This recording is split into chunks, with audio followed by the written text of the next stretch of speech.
Hola, bienvenidos a Entrenarme Podcast. Yo soy el Dr. Fernando Blancas y el tema de hoy es aborto.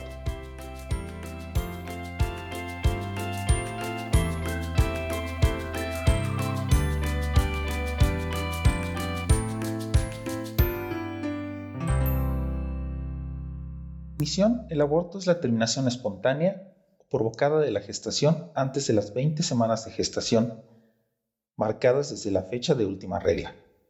Pero también se puede definir como la expulsión de un producto menor a 500 gramos de peso. Hablamos de un aborto recurrente cuando esta pérdida se produce en 2 o más ocasiones, ya sean consecutivas o de forma alterna. ¿Qué tan común es el aborto? El aborto está presente en aproximadamente 50 o 70% de los embarazos. Sin embargo, en su mayoría son irreconocibles por confundirse con la menstruación. Un 30% se deben a fallas de la implantación, 30% no presentan clínica y 10% son abortos clínicos. La mayoría de los abortos espontáneos, es decir, un 80%, se producen antes de las 12 semanas de gestación. El 20% restante se produce antes de las 20 semanas de gestación. 15% de los embarazos diagnosticados se pierden entre el primer y segundo trimestre. Entre un 30 y 50% de los abortos espontáneos son citogenéticamente anormales. El riesgo de un aborto por primera vez es de entre un 10 y 15%, aumentando porcentualmente hasta un 50% con abortos repetidos. Asimismo, anormalidades cromosómicas son responsables del 49% de los abortos espontáneos. Dentro de los factores de riesgo para tener un aborto espontáneo tenemos anormalidades uterinas, la existencia de pólipos mayores a 2 centímetros y miomatosis uterina, la cual aumenta la dificultad de implantación y disminuye el aporte fetal en caso de que hubiera un embarazo.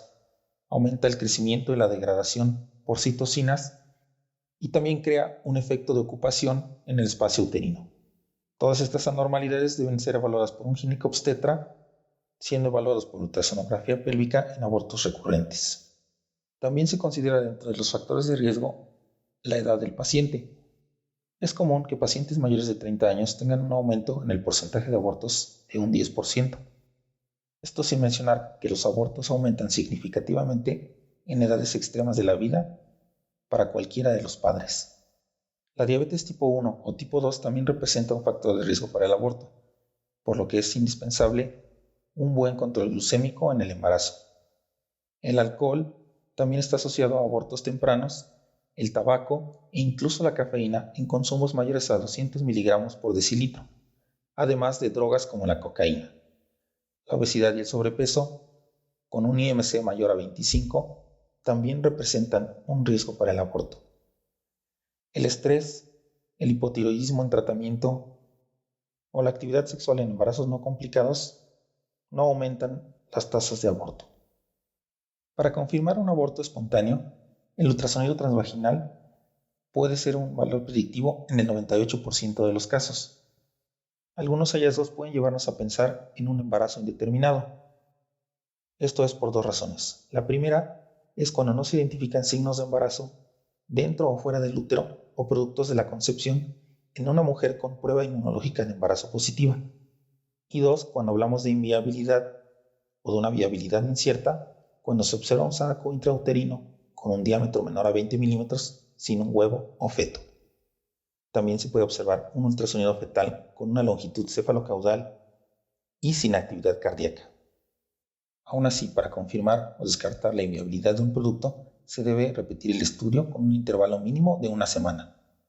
Por ello, en pacientes con sospecha de aborto espontáneo, se debe tener en cuenta que se debe realizar un ultrasonido transvaginal o un transabdominal, evaluando claro la localización y viabilidad del producto.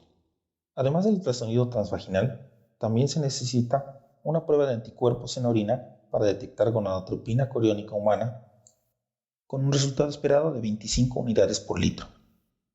Teniendo en cuenta que si el resultado llega a exceder las 1000 unidades por litro, se podría pensar en una enfermedad trofoblástica o un tumor de células germinales.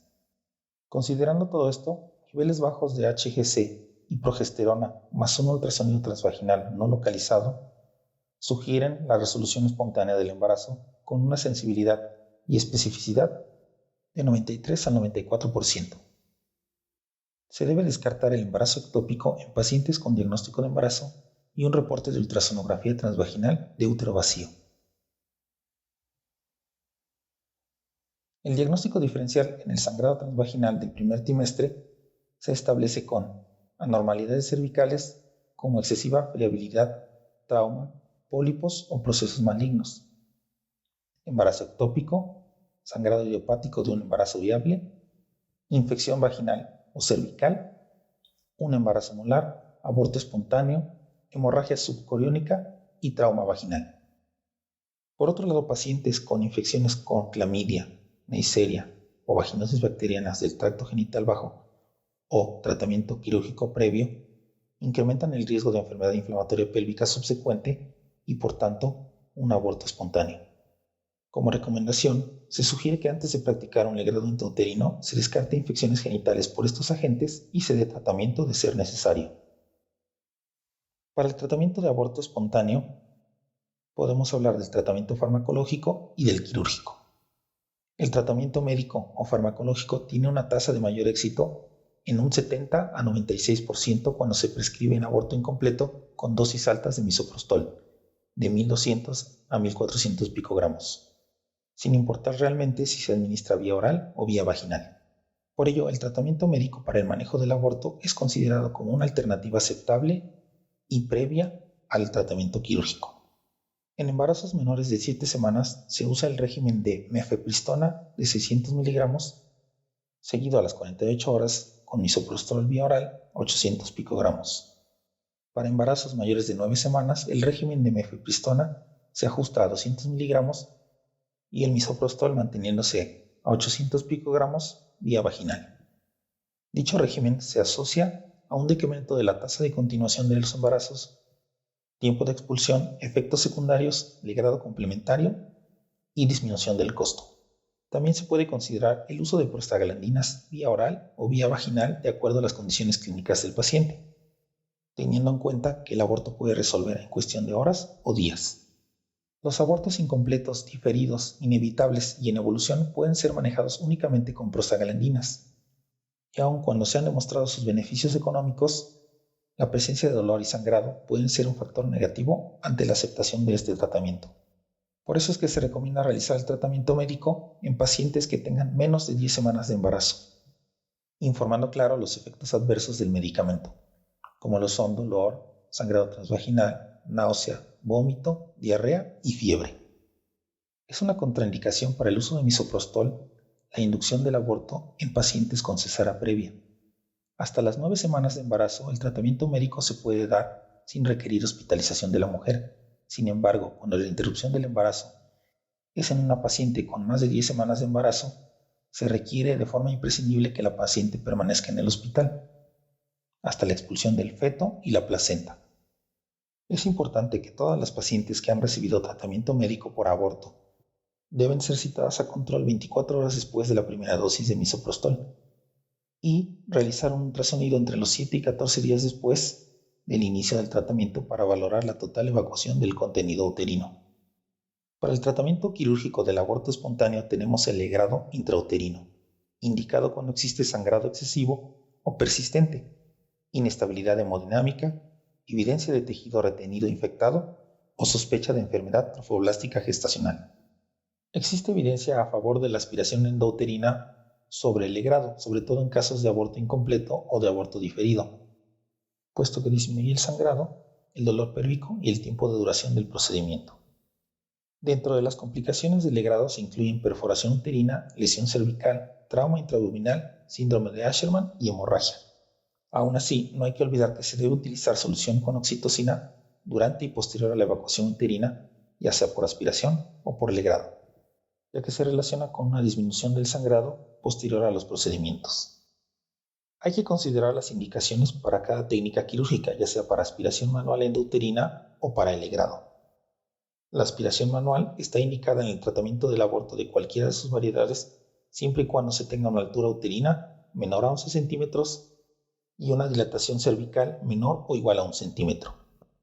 Por otro lado, el legrado se indica en tratamientos de aborto con altura uterina mayor o igual a 12 centímetros y dilatación cervical mayor o igual a 1 centímetro. Para ambos es indicación el aborto séptico hasta 6 u 8 horas después de iniciado el tratamiento antibiótico. Aunque no hay evidencia clara, el uso de rutina de antibióticos al momento del aborto disminuye el riesgo de infecciones. Sin embargo, ante la ausencia de estos no se debe negar el aborto. Como recomendación de antibióticos se usa la doxiciclina a 100 miligramos vía oral una hora previa al procedimiento y 200 miligramos vía oral después de finalizada la técnica. Existe también como resolución del aborto espontáneo un manejo expectante, indicado en pacientes con saco intacto y que no desean tratamiento quirúrgico ni médico. Sin embargo, se debe informar que esta resolución puede tardar varias semanas y las tasas de éxito son bajas. Por otro lado, y antes de terminar, el aborto recurrente debe pensarse en pacientes que tengan 2 o más abortos, ya sean continuos o alternados. Es importante realizar un cariotipo de los padres y pruebas citogenéticas a los productos para ser sometidos a técnicas de reproducción de alta complejidad. Todas las mujeres con abortos recurrentes deben ser sometidas a ultrasonido pélvico para valorar la anatomía y morfología del útero, para poder someterse así a correcciones de la malformación por medio de cirugía histeroscópica. Dependiendo de la situación clínica, la aplicación del cerclaje cervical ha demostrado un decremento en la presencia de parto pretérmino y nacimiento de productos con bajo peso, por lo que se debe realizar en pacientes con más de 3 pérdidas o antecedentes de nacimientos pretérmino, además de descartar un síndrome de anticuerpos antifosfolípidos presentes hasta en un 15% de las pacientes con abortos recurrentes. Muchas gracias por su atención. Les habló el Dr. Fernando Blancas de Entrenarme Podcast y nos escuchamos en el siguiente tema.